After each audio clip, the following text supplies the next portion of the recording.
Hello, and welcome to the Orientation to Ontario podcast series. My name is Sam, and I'm really glad you're joining us today.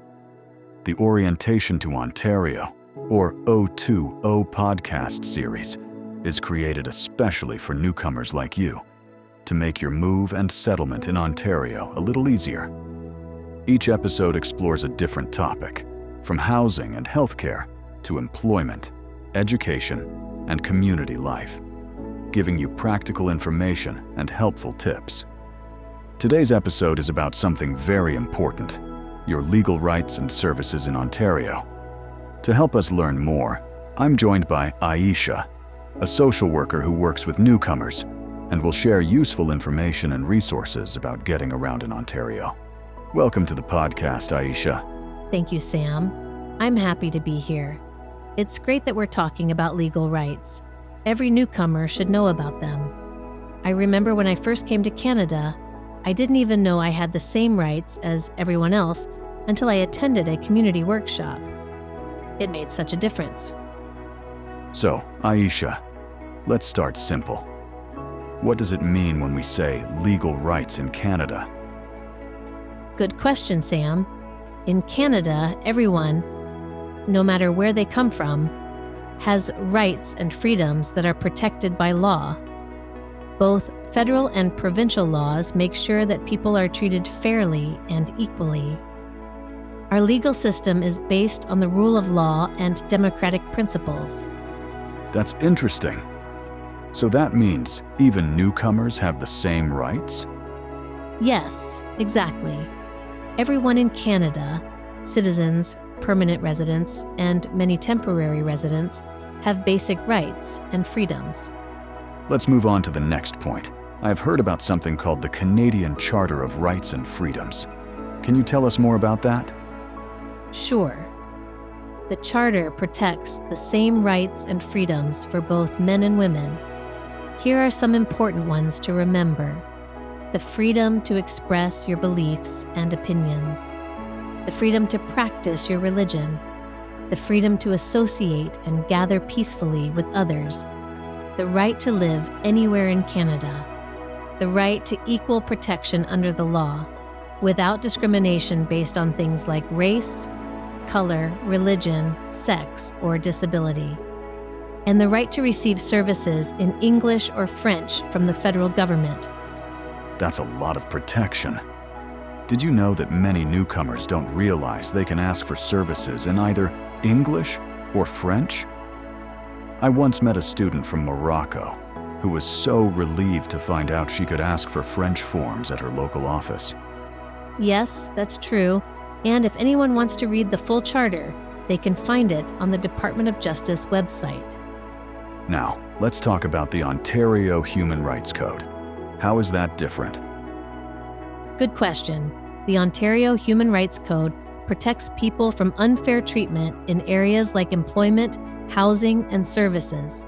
It's against the law to discriminate or harass someone based on their race, religion, family status, sexual orientation, disability, or many other reasons.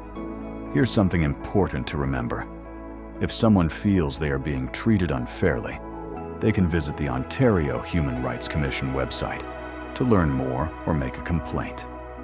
Exactly. Everyone deserves respect and fairness. I once supported a client who faced discrimination at work. With guidance from the Human Rights Commission, she was able to resolve it and continue her job with confidence. Let's move on to the next topic: age of majority and age of consent. What do these mean? In Ontario, the age of majority is 18. That's when a person is legally an adult. The age of consent to sexual activity is 16 years old. But it's important to know, all sexual activity without consent is a crime. That's really important information for families and youth to know. Let's talk about legal help. What if someone needs a lawyer but can't afford one? There are options. Legal Aid Ontario helps people with low income. You can call 1-800-668-8258 or visit their website. You can also find lawyers in the Yellow Pages or through the Law Society of Ontario website. And remember, your settlement counselor can help you find the right kind of lawyer. That's very helpful. Can I add that there are also organizations like Community Legal Education Ontario, which provides easy-to-understand legal information for people who face barriers like language or low income. Yes, that's a great point, Sam. I actually know a newcomer who used Community Legal Education Ontario's translated guides to understand her rental rights. It really empowered her to speak up. Let's talk about one last topic: cannabis. Many newcomers ask about this. What should they know? Yes, this is an important one. In Ontario, it's legal to use recreational cannabis if you are 19 or older. You can have up to 30 grams in public, and you can only buy it from licensed stores or the Ontario Cannabis Store website. But it's illegal to take cannabis across Canada's borders, and breaking the law can affect your immigration status. Wow, that's something newcomers really need to remember. We have covered a lot today, from your rights under the Charter, to protection under the Human Rights Code, to finding legal help, and even cannabis laws. Yes, knowing your rights helps you live safely and confidently in your new community. Thank you so much, Aisha, for sharing this useful information. My pleasure, Sam. And that brings us to the end of today's episode. Thank you for listening to the Orientation to Ontario podcast series. To learn more and to access resources in multiple languages, visit our website and explore our digital tools, including webinars, fact sheets, the Mental Health Guide, the Arrive On app, the O20 chatbot, and the First Steps in Canada Planner.